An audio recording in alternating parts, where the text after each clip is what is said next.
Paciano Rivas García. Sus estudios son ingeniero químico, maestro y doctor en ciencias en ingeniería química. Actualmente está adscrito como profesor del Departamento de Ingeniería Química e Ingeniería Ambiental, jefe del Laboratorio de Desarrollo y Escalamiento de Bioprocesos del Centro de Investigación en Biotecnología y Nanotecnología. Es miembro de la maestría y doctorado en ciencias con orientación en procesos sustentables. Todo esto dentro de la Facultad de Ciencias Químicas de la Universidad Autónoma de Nuevo León. Las áreas de investigación del Dr. Rivas consisten en el diseño de estrategias integrales para el aprovechamiento sustentable de los residuos sólidos urbanos, de manejo especial y agroindustriales, utilizando como herramientas de estudio el análisis de ciclo de vida, evaluación económica, así como desarrollo experimental y simulación matemática de los procesos de producción de biogás a partir de residuos. El Dr. Rivas ha participado en la dirección y codirección de 10 tesis de maestría en ciencias y 11 tesis de doctorado en ciencias, la mayoría de ellas relacionadas con estrategias de gestión y valorización sustentable de residuos, así como de mitigación de impacto ambiental en el desarrollo de nuevos materiales. El Dr. Paciano ha conseguido financiamiento para el desarrollo de proyectos de investigación de los principales gestores de la ciencia y el desarrollo académico en México, como el Consejo Nacional de Ciencia y Tecnología y el Programa para el Desarrollo Profesional Docente. Dentro de su productividad científica, ha publicado más de 26 artículos en revistas indizadas al Journal City Report, así como un capítulo de libro en la editorial Springer Nature. Además, mantiene una estrecha vinculación desarrollando proyectos de innovación con el sector privado, encargado de la gestión de residuos en áreas metropolitanas como la de Monterrey y Chihuahua. Es miembro del Sistema Nacional de Investigadores SNI-1, posee el nombramiento de profesor con perfil deseable PRODEP y es integrante del cuerpo académico de Bioprocesos Sustentable dentro de la Facultad de Ciencias Químicas de la Universidad Autónoma de Nuevo León. Sus vínculos con universidades internacionales como la Universidad Estatal de Campinas en Brasil, Universidad Grenoble Alpes en Francia y el Instituto Politécnico de Montreal en Canadá, así como nacionales como el Instituto Tecnológico de Celaya y el Instituto Tecnológico de Durango, han generado proyectos multidisciplinarios de investigación y de dirección de tesis de posgrado. Paciano Rivas García. Bienvenido. Gracias.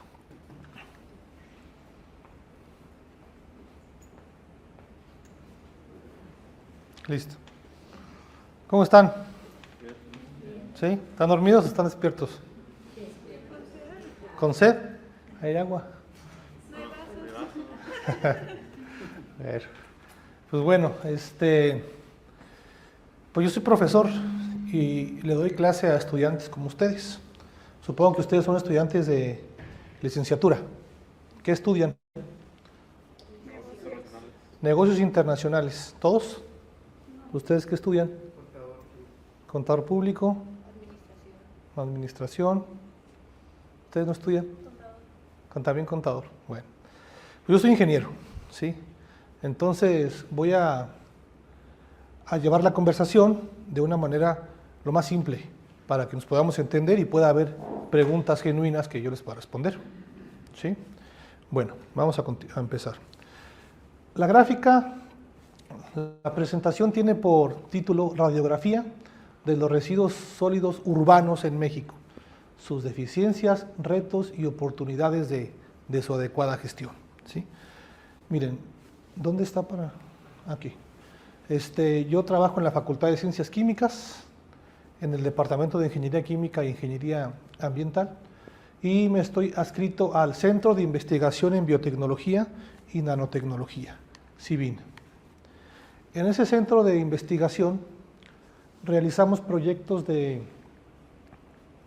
multidisciplinarios, donde convergen principalmente áreas como la ingeniería, la nanotecnología y la biotecnología, para el desarrollo de proyectos de la región del noreste mexicano, en colaboración con muchas universidades extranjeras y con industrias de aquí de la ciudad. El contenido de la introducción son prácticamente 4 puntos. La introducción, la radiografía de los residuos sólidos urbanos en México, la contextualización de los resultados dentro de compromisos internacionales en temas de mitigación de gases de efecto invernadero y unas breves conclusiones. Vamos a ver una breve introducción, ¿sí? El contexto nacional de los residuos. Miren, en esta diapositiva muestro los recursos potenciales bioenergéticos de México, ¿sí? Podemos observar que en la columna izquierda tenemos los principales recursos bioenergéticos y su potencial de generar energía. Lo que quiero resaltar en esta figura es lo siguiente, en esta tabla. que la energía a partir de los residuos de cultivos agroindustriales, de ganadería bovina y sólidos municipales contabilizan entre el 27 y hasta el 41% del total de la bioenergía posible en México. Esto es de especial importancia si lo ponemos en un contexto del Inventario Nacional de Gases de Efecto Invernadero, el cual se ve esquematizado, resumido en este diagrama de Sankey.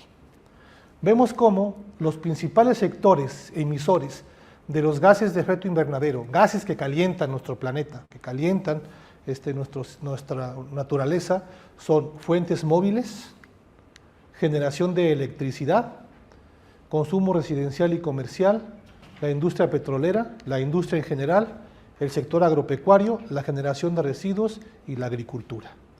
¿Sí? ¿Por qué actividades? Pues, por ejemplo, las fuentes móviles, principalmente por el autotransporte. ¿Sí? La generación de gas y petróleo, pues principalmente por el consumo comercial, el consumo en fugas, en la industria del cemento, en la parte industrial, principalmente emitiendo 3 gases: dióxido de carbono, metano y óxido nitroso. Es importante en esta figura resaltar que alrededor del 79% de las emisiones de gas de efecto invernadero son generadas por el sector de consumo energético, que es todo esto de aquí. Hay mucha investigación al respecto, en generar nuevas fuentes de energía, hacer más eficientes los consumos energéticos, pero hay un sector que históricamente ha estado un poco más olvidado en la conversación científica, que es el sector de los residuos, dados principalmente en las actividades agropecuarias y en los residuos principalmente en las ciudades. En conjunto, estos sectores generan alrededor del 17% de las emisiones de gas de efecto invernadero de México, que es aproximadamente 111 millones de toneladas de gases de efecto invernadero al año. CO2 equivalente es una medida. Por ejemplo, ¿cómo medimos la distancia? En metros. ¿Cómo medimos la masa? En kilogramos. ¿Cómo medimos las emisiones de gas de efecto invernadero? En CO2 equivalente. ¿Sí? Es una medida para medir qué tanto estamos contaminando en términos de cambio climático. Entonces, esto es importante porque estos residuos yo los puedo aprovechar a través de alternativas de gestión y valorización eficientes, las cuales pues mitiguen las emisiones en el sector de residuos. Pero a su vez, esas alternativas pueden generar productos de valor agregado, como energía, que pueden mitigar emisiones en el sector de energía por fuentes de sustitución limpias. Es decir, si yo tengo una buena gestión de los residuos, yo tendré beneficios transversales, porque mitigo gases de efecto invernadero por una mala gestión de la basura y a su vez reemplazo energía sucia, energía fósil, por energía de fuentes limpias a partir de la basura. ¿Sí? Y bueno, pero para hacer ese diseño de esas alternativas eficientes, sustentables, económicamente viables, pues primero necesito saber dónde se encuentra la basura, dónde se generan los residuos y en qué cantidad. Tener un conocimiento formal con bases científicas de esto. ¿Cuáles son las estrategias actuales de gestión de esta basura? ¿Y cuáles son los principales retos, problemáticas y potencial energético del sector de la basura en México? Para ello, pues hicimos este trabajo que le titulamos Radiografía de los Residuos Sólidos Urbanos RSU de México. Este trabajo fue realizado por un estudiante de doctorado que se llama Juan Felipe Rueda Avellaneda, un colombiano, dentro de nuestro posgrado de la facultad, y asesorado por un servidor y por un compañero de la facultad. Se publicó en esta revista ese trabajo y forma parte de un trabajo más extenso de una tesis de maestría y doctorado. Entonces, vamos a continuar. ¿Cuál es el objetivo de esto, de la radiografía de los residuos sólidos urbanos en México? Pues caracterizar la situación actual y futura de la disposición final de los residuos sólidos urbanos en México, pronosticando un horizonte de 100 años con un enfoque espacio-temporal. Analizamos desde 1970, en el 2020, que fue cuando se terminó esta investigación, y hasta el 2100. entonces tenemos un horizonte realmente de más de 100 años, porque los contaminantes que se están generando ahora en los rellenos sanitarios tienen un gran pasado, que es el confinamiento de la basura décadas o lustros atrás. Se sigue descomponiendo la basura después de muchos años. Entonces, esto es algo así como un inventario nacional de sitios de disposición final. Sitios de disposición final. Primero, vamos a empezar con un par de conceptos. ¿Qué son los RSU o los residuos sólidos urbanos? Son todos aquellos que poseen características domiciliarias. Son los que están, por ejemplo, en aquel bote de basura que está allá, al lado de la puerta. Los que generan en su casa, ¿sí? Y se componen principalmente en dos grandes fracciones, que es la FORSU, que es la fracción orgánica de los residuos sólidos urbanos, y la FIRSU, fracción inorgánica de los residuos sólidos urbanos. La fracción orgánica, pues, es todo lo que antes estuvo vivo. Por ejemplo, carnes, lácteos, frutas, verduras, incluidas todas las preparaciones de comida que se hacen en el hogar, así como residuos de jardinería. Y la FIRSU son desechos que no tienen un origen biológico, son ultraprocesados, como por ejemplo plásticos, telas, recipientes de aluminio, vidrio, ¿sí? Y bueno, vamos a continuar. Y sitios de disposición final. ¿Qué es un sitio de disposición final? Es un sitio donde termina la vida de la basura, donde yo voy a disponer la basura, ¿sí? Hay tres tipos de sitios de disposición final.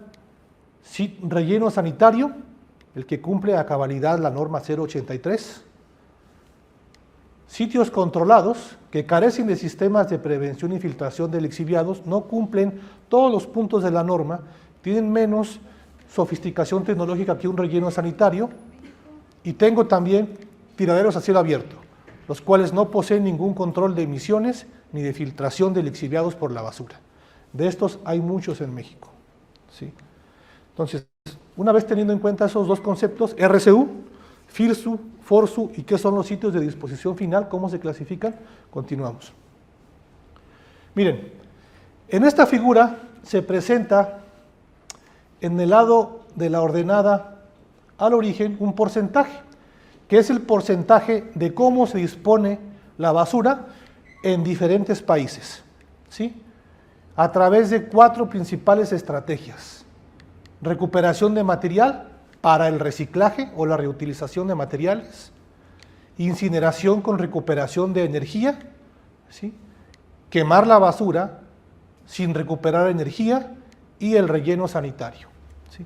Vean cómo la figura es como un escalón, donde del lado izquierdo de la figura yo tengo las estrategias más sofisticadas, más convenientes, ir reemplazando el relleno sanitario. ¿Por qué? Porque es como un tipo de pasivo ambiental, porque una vez que se entierra la basura, eso se sigue descomponiendo durante 50, 60 años, emitiendo un gas bien contaminante, que es el metano, que tiene la capacidad de generar más de 20 veces cambio climático en comparación con el CO2. Y veamos cómo, por ejemplo, Japón, Alemania y Suiza tienen sistemas de gestión de basura muy eficientes, donde recuperan gran parte de su material, tienen procesos de incineración para recuperación de energía y el relleno sanitario no tiene una gran participación. Sin embargo, del lado derecho de la figura tengo las estrategias donde el relleno sanitario tiene mayor presencia, y aquí nos encontramos en México, con una participación de un 95% de la basura que va a sitios de disposición final o relleno sanitario. De hecho, esto no es del todo cierto. El 95% de la basura no es cierto que en México va a un relleno sanitario. Es menos, es como un 70%. El resto, como un 25%, va a tiraderos a cielo abierto, ¿sí? Y solamente una fracción pequeña de la basura se recicla, se recupera, como un 5%. Entonces la alternativa, ¿sí?, en Latinoamérica es trascender hacia este lado de la gráfica, ¿sí?, hacia tecnologías donde el relleno sanitario tenga una menor participación. Bueno, ¿cómo hicimos el trabajo? ¿Cómo hicimos esta radiografía? Pues bueno, no me voy a meter a muchos detalles, solamente les voy a decir de manera general cómo hicimos el trabajo. Ubicamos los sitios de disposición final con herramientas de información geográfica, con mapas. Caracterizamos la estructura civil de los sitios de disposición final, cómo estaban construidos, cuáles son las condiciones climáticas circundantes de estos sitios, la cantidad y caracterización de la basura que entra a estos sitios, la edad de los sitios, cuándo empezaron operaciones, y proyecciones de crecimiento poblacional y de residuos sólidos urbanos. Modelamos matemáticamente cada uno de los sitios para evaluar las emisiones de biogás en diferentes proyecciones de tiempo a partir de toda esta información. Y todo esto nos sirvió para hacer evaluaciones técnico-ambientales de la situación actual de la basura. ¿Qué hicimos? Pues bueno, estudiamos 2.197 sitios de disposición final. Buscamos las 32 composiciones de la basura, una por cada entidad federativa, por cada estado. Estudiamos sitios de disposición final de 2.281 municipios de México y consideramos un horizonte de estudio de disposición de basura del 70 al 2100. ¿Se entiende? Ok. Bueno, resultados. Fíjense, esto pues ya lo mencioné. Investigamos 2.197 sitios de disposición final y nos encontramos que según nuestros estudios, según nuestra información, de todo ese total de sitios de disposición final, únicamente 163 cumplen las normativas para ser llamados rellenos sanitarios. 2.034 son tiraderos a cielo abierto, son basureros, ¿sí? La edad promedio de estos sitios en México es de 15.5 años. La mitad de la basura generada es orgánica y la mitad es inorgánica. La mitad es FIRSU y la mitad es FORSU. En México se generan diariamente, al menos hasta el 2020, según nuestros estudios, 103.000 toneladas por día de basura. Y tenemos una disposición per cápita, no generación. Generación es lo que generamos y disposición de lo que generamos, ¿cuánto va a un relleno sanitario? Pues que es casi el 100%, porque más o menos la generación per cápita de basura en México es de un kilo de basura por habitante por día. Entonces, de ese kilo, pues más del 90% va a estos sitios, ¿sí? Y bueno, vamos a ver cómo se distribuyen estos sitios en México. Y se distribuyen así. Sí, este mapa, cada punto contiene un sitio de disposición final. Y están caracterizados por colores los estados. Por ejemplo, los rojos tienen una participación de 141 a 385 sitios, mientras que, por ejemplo, el blanco no tiene ningún sitio. ¿Sí? Vean cómo, por ejemplo, el centro de México tiene una mayor presencia de sitios de disposición final y el norte una menor población de estos sitios.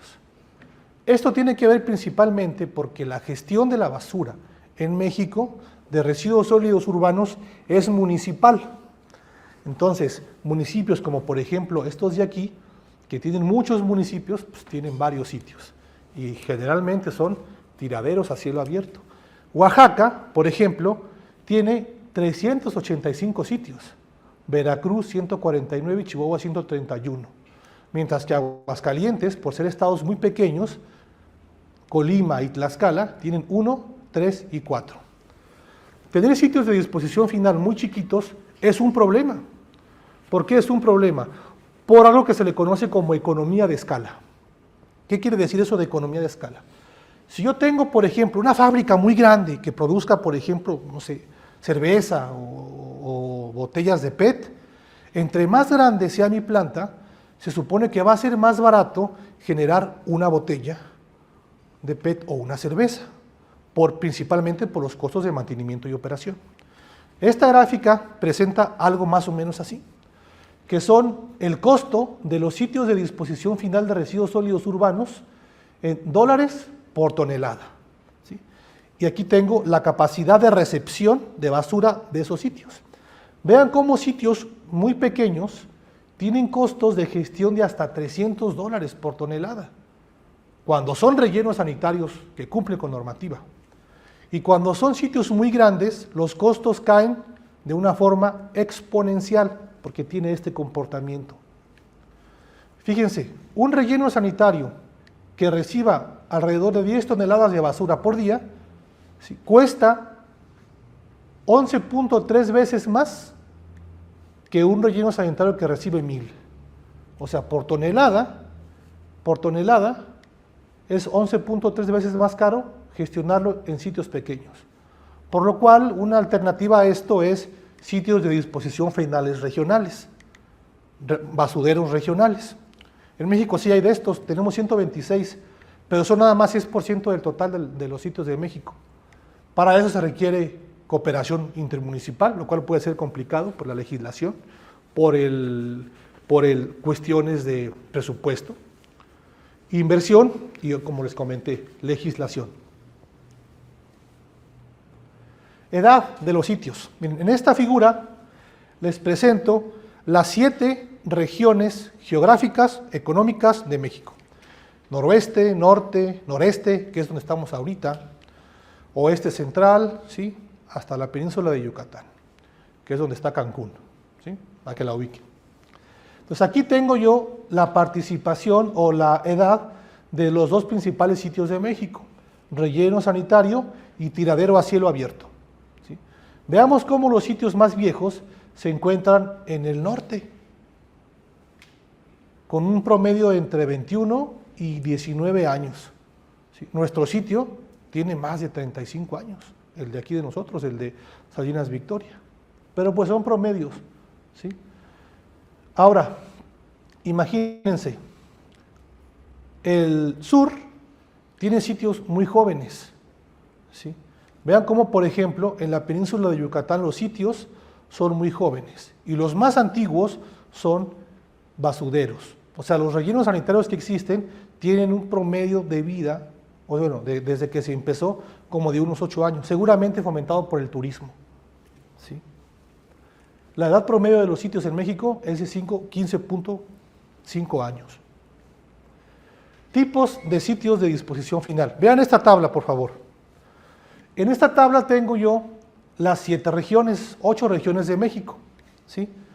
Y aquí en este mapa tengo caracterizado cómo es la parte de la basura que va a un relleno sanitario.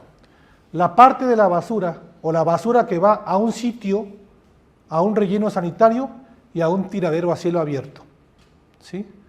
Por ejemplo, los estados que más tienen participación para gestionar su basura con un relleno sanitario son los rojos, que son, aquí estamos, en la región noreste y en la región sur central. Y los que tienen menos rellenos sanitarios, pues son estos como verdecitos. ¿Sí lo ven? Miren, vamos a resaltar algo importante en esta tabla. Esta tabla me dice la parte de la basura que va, de la que se genera en todo un estado, que va a un relleno sanitario o a un tiradero, un basurero. Miren, vean Monterrey, por ejemplo, en Nuevo León. En Nuevo León, el 83% de la basura va a rellenos sanitarios. Tenemos una, pues, relativamente buena gestión de la basura, porque van a rellenos sanitarios. Son menos contaminantes que los tiraderos a cielo abierto. Pero vean, por ejemplo, Tabasco o Veracruz. Vean Veracruz, por ejemplo. Las cosas se invierten, ¿sí? El 80% de la basura va a tiraderos a cielo abierto. No hay un control efectivo para gestionar la basura. Ahora vamos a ver estos mapas. Este mapa representa los estados o las regiones geográficas de México que más generan basura orgánica. Por ejemplo, de entre el 61 y el 70% de la FORSU en México, ¿sí?, o sea, de la parte orgánica, basura más orgánica, se genera en esta región de aquí. Se puede más o menos hablar de cómo son los hábitos de consumo y los indicadores socioeconómicos de una ciudad, de una comunidad, en función de la basura que generan. Es complicado, pero hay algunos estudios. Aquellos estados o aquellas regiones que generan más FORSU se caracterizan por tener muchas veces mayores índices de pobreza. ¿Sí? Veamos, por ejemplo, dónde estamos en el noreste. ¿Sí?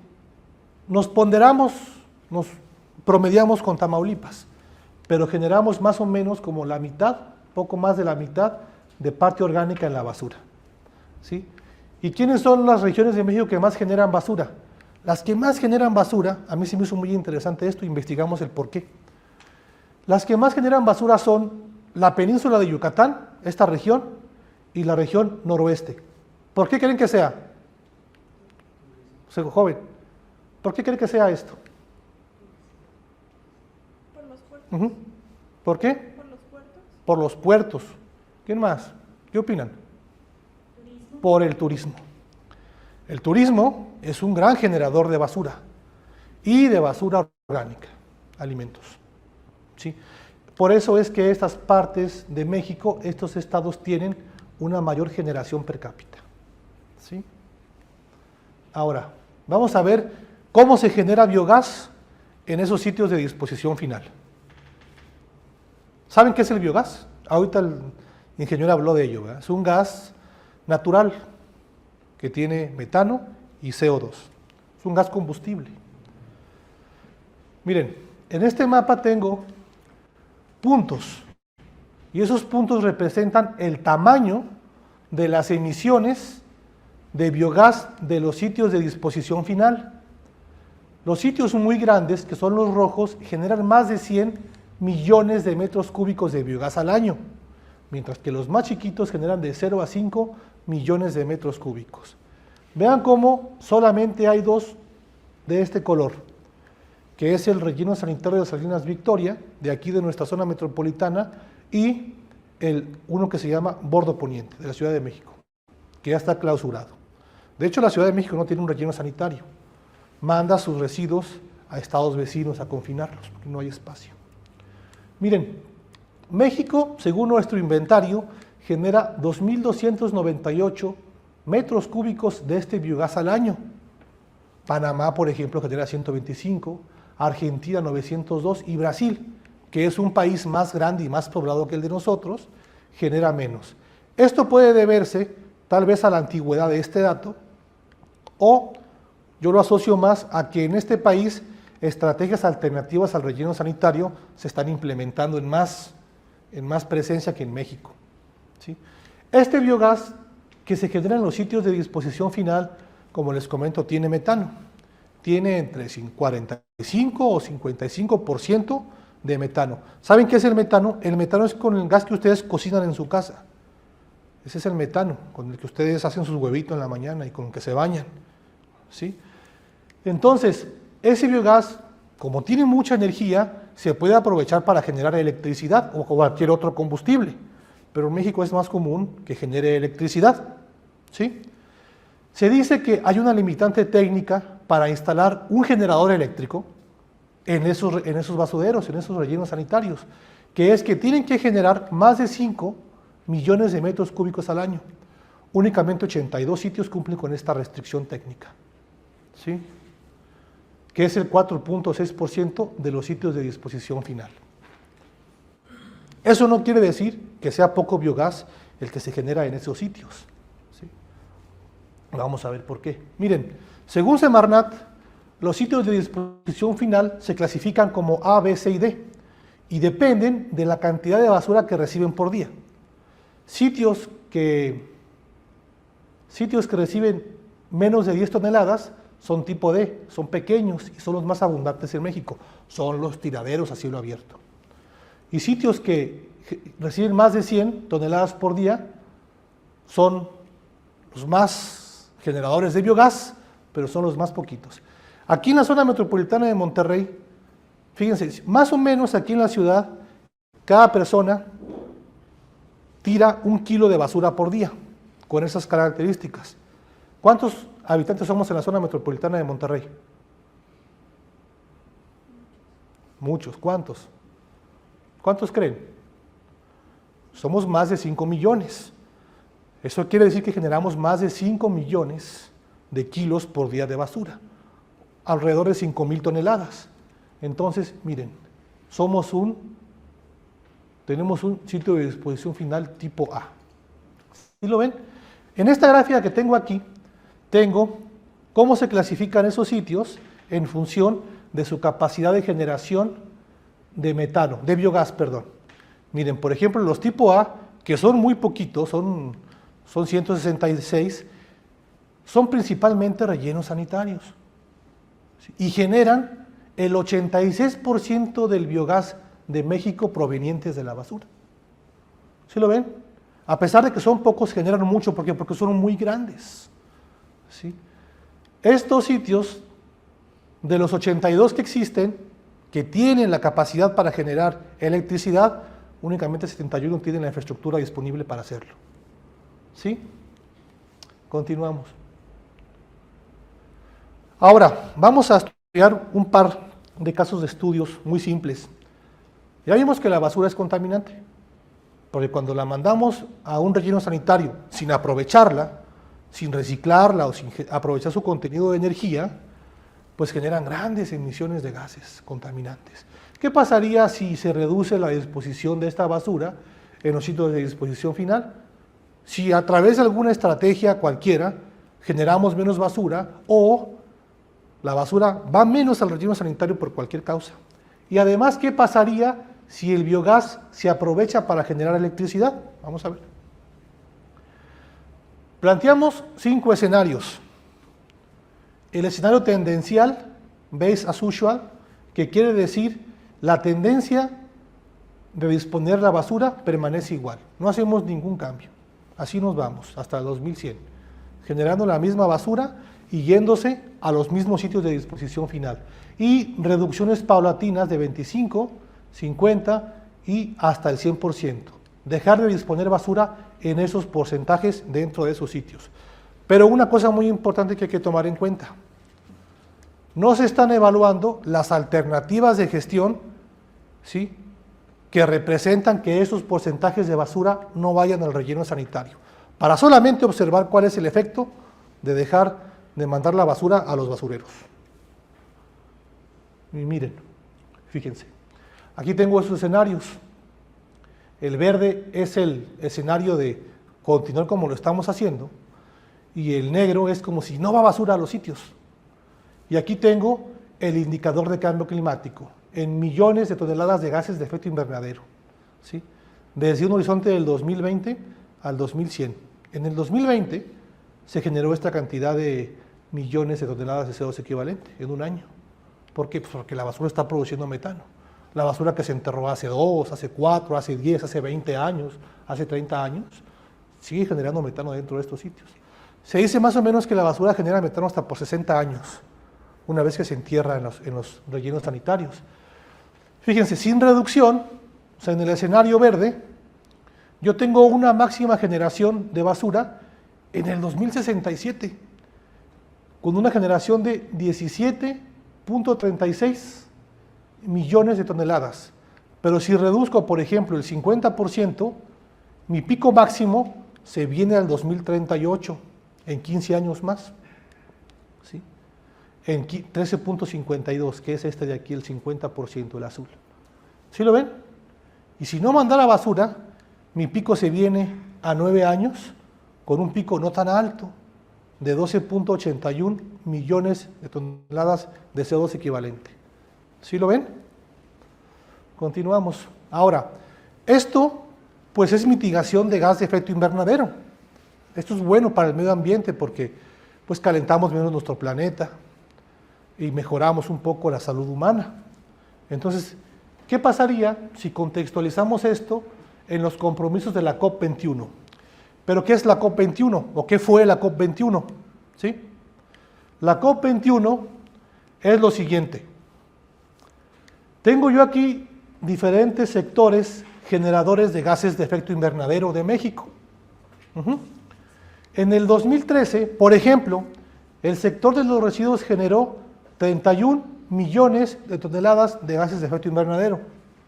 Si continuamos con las estrategias como lo hacíamos en el 2013, al 2030 llegaríamos a 49 millones de toneladas de gases de efecto invernadero. ¿Sí lo ven?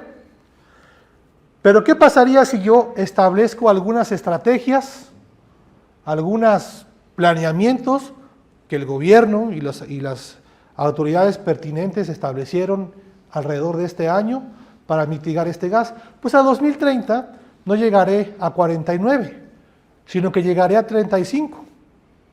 Es una mitigación de 14 millones de toneladas de gas de efecto invernadero. Es un 28%. O sea, el sector residuos, con las estrategias que se plantearon, cumplirían cabalmente esta meta. Porque el 14 es el 28% de 49, que es la diferencia entre estos dos números. ¿Sí lo ven? Y bueno, ¿qué hizo México o qué planteó los tomadores de decisiones de México para llegar a esa meta? Pues en el sector de residuos sólidos urbanos, recuperar y usar el metano de los rellenos sanitarios y de las plantas de tratamiento de aguas residuales, seguramente para generar electricidad.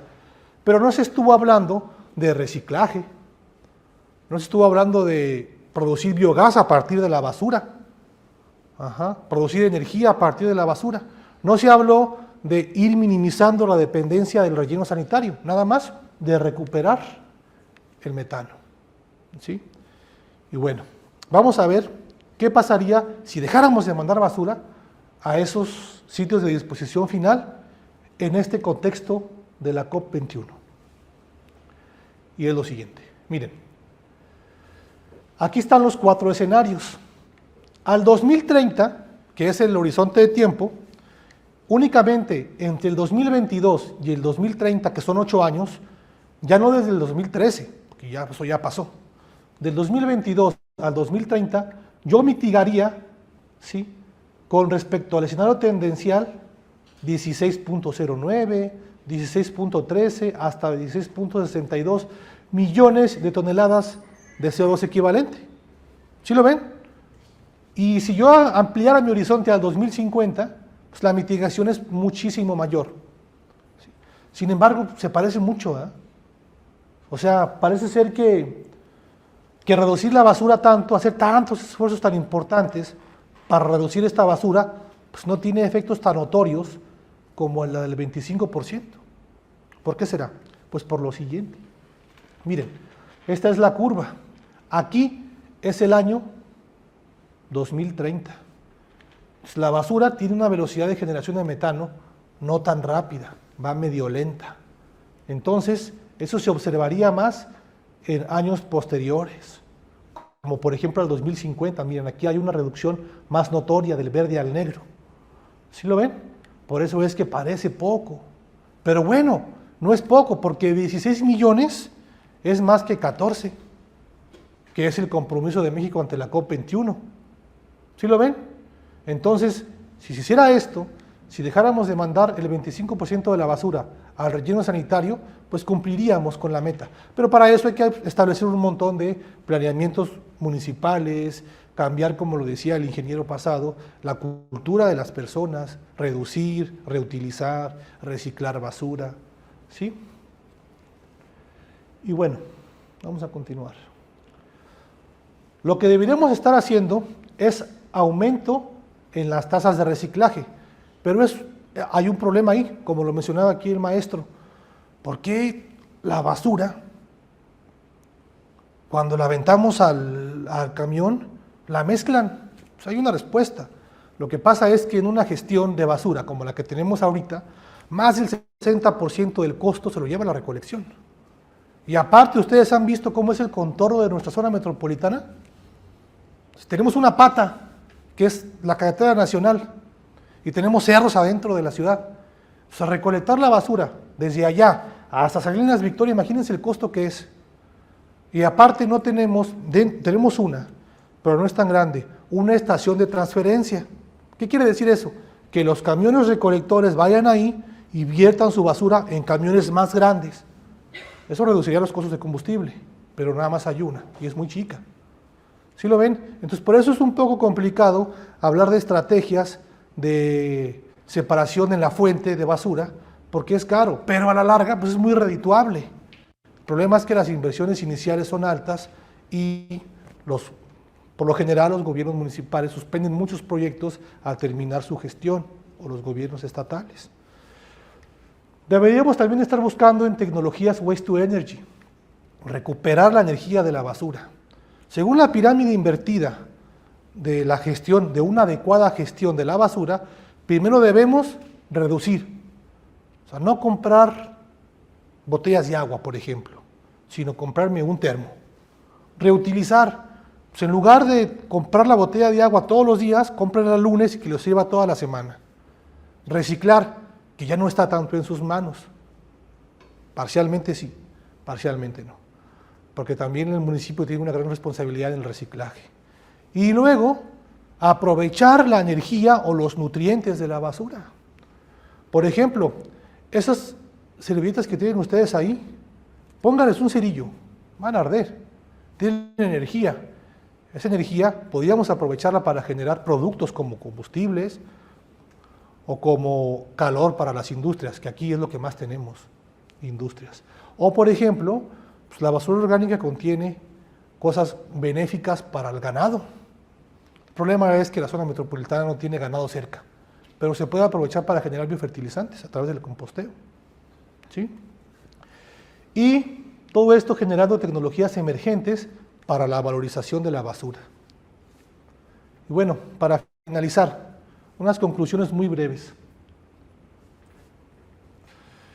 2034 tiraderos a cielo abierto están aún operando y contribuyen en el 24% de las emisiones de gas de efecto invernadero de todos los sitios. Estos basureros, sin ningún control, pueden obstaculizar el cumplimiento de los compromisos nacionales de mitigación de gas de efecto invernadero e internacionales. 65% de nuestra basura doméstica es confinada en rellenos sanitarios, lo cual genera un gran potencial para usar el biogás para producir electricidad. Según este estudio, México tiene un escaso potencial instalado capaz de generar 165 gigawatts hora por año de electricidad, ya que solo tiene 8 sitios con tecnología para producir electricidad. Aquí tenemos uno, ahí se expuso hace un momento. Sin embargo, el potencial de generación de electricidad no es 165, es 2532, pudiendo mitigar esta cantidad de gas de efecto invernadero por año. ¿Por qué lo mitiga? Pues porque reemplazamos electricidad. En México, esta electricidad que estamos consumiendo aquí en la zona metropolitana, se compone principalmente de 70% de combustibles fósiles, combustibles contaminantes. ¿Sí? O sea, es una electricidad que tiene una gran huella de carbono, tiene un gran impacto al cambio climático. Esta electricidad que se generaría por este proceso no tiene tanto impacto ambiental, al contrario, mitiga impacto ambiental, porque está dejando de mandar esa basura a un lugar donde se va a descomponer y va a generar metano. Por eso es que tiene potencial de mitigación de gas de efecto invernadero. Y pues establecer políticas públicas, sobre todo legislaciones, que proporcionen incentivos económicos y establezcan condiciones para mercado del biogás de rellenos sanitarios, podría fomentar que cada vez más sitios aprovechen el biogás generado. ¿Sí? Y eso es todo por mi parte, chicos. Gracias por su atención.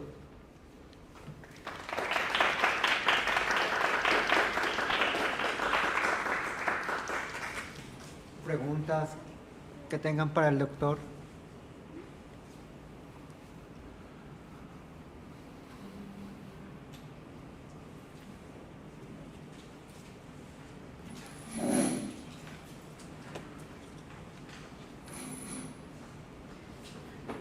Pregunten sin miedo, acabo no se califican las preguntas. Así es. Buenas tardes, doctor. Soy Lourdes Hernández, docente de FACPIA. Más que una pregunta, es un comentario.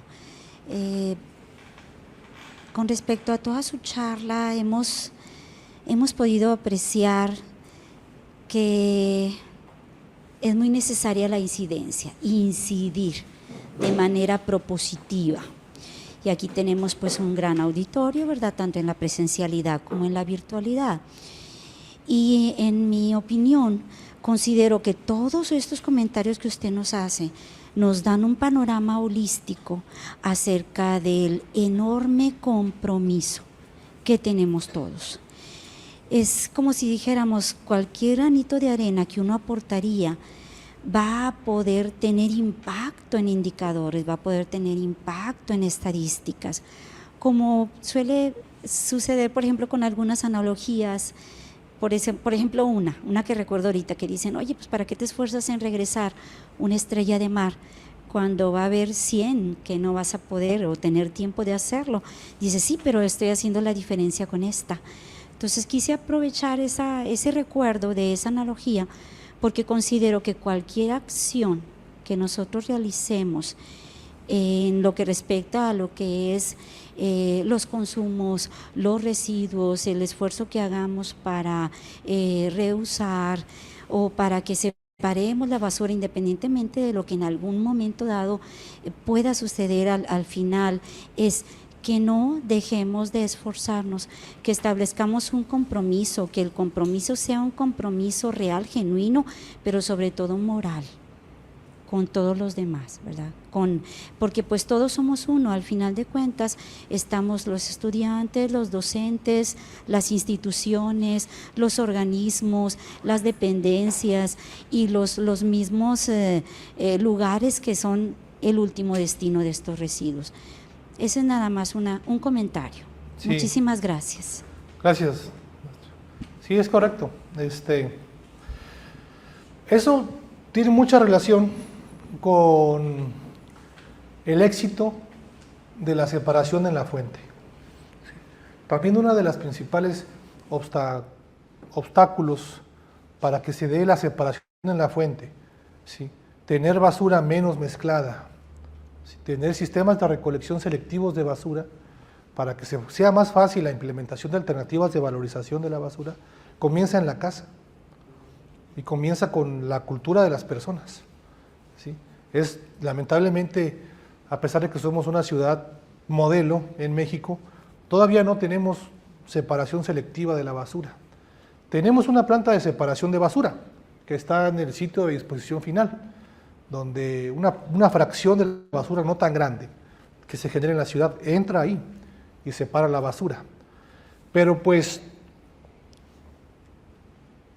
yo creo que debe de comenzar por la casa, tanto reduciendo la basura, ¿sí? Imagínense, por ejemplo, todo lo que nosotros usamos, todos los bienes nos dan una muy buena calidad de vida. Por ejemplo, aquí tenemos unos proyectores muy bonitos y unas mesas donde están sentados, tienen sus computadoras, tienen sus salones con clima. Todo eso proviene de recursos naturales, ¿sí? Su alimentación, sus bienes de consumo, como el refresco de la señorita, proviene de las bondades que nos da la naturaleza. ¿Pero qué le regresamos a la naturaleza? ¿Cómo le pagamos a la naturaleza esas bondades? Generando basura. Sacamos los recursos naturales, generamos bienes para nuestra mejor calidad de vida y le regresamos lo peor, que es la basura. Es injusto, ¿sí? Bueno, ¿alguna otra pregunta, compañeros? Antes me acuerdo que decían que no podías reciclar la basura porque pues como quiera todos en el contenedor lo iban a revolver. ¿Usted sugeriría que sí se separe?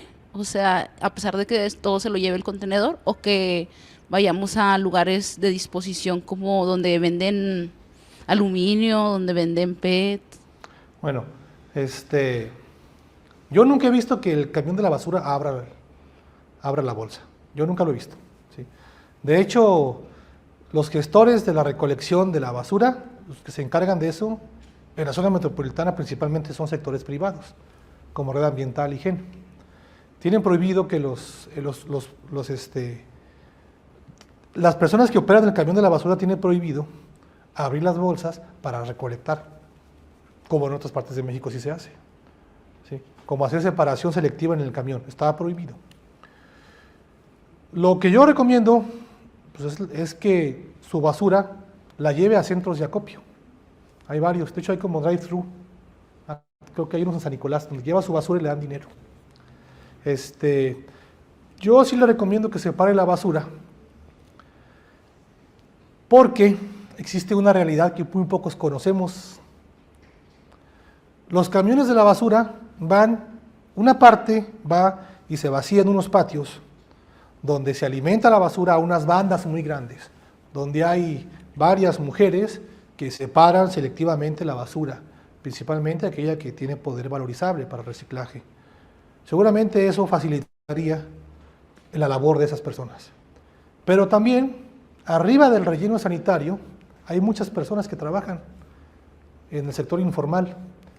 Son pepenadores, y los pepenadores están organizados y hacen un buen beneficio a la sociedad y al sitio de disposición final, porque fomentan un mercado informal de reciclaje y pues aumentan eventualmente la vida útil del sitio, porque quitan basura. Yo no recomiendo que sea mala estrategia separar su basura en su casa y aventarla, porque eventualmente esa bolsa, a lo mejor sí o a lo mejor no, pero muy probablemente sí, va a llegar a un pepenador arriba del sitio o a una señora que va a separar la basura en la banda. ¿Sí? Y también, pues si va a un centro de acopio, pues también está muy recomendable. ¿Sí?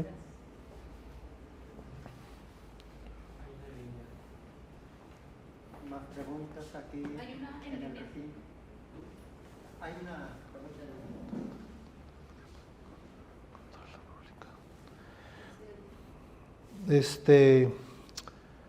Está la revista, la página, portada de la revista.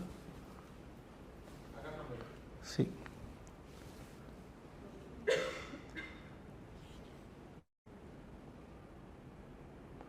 Es de las primeras diapositivas.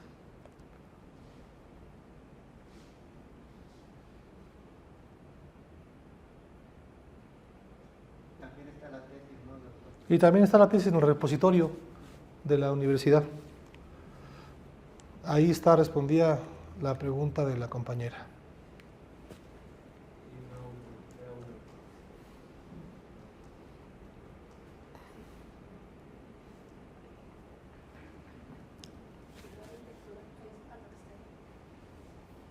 Otra pregunta.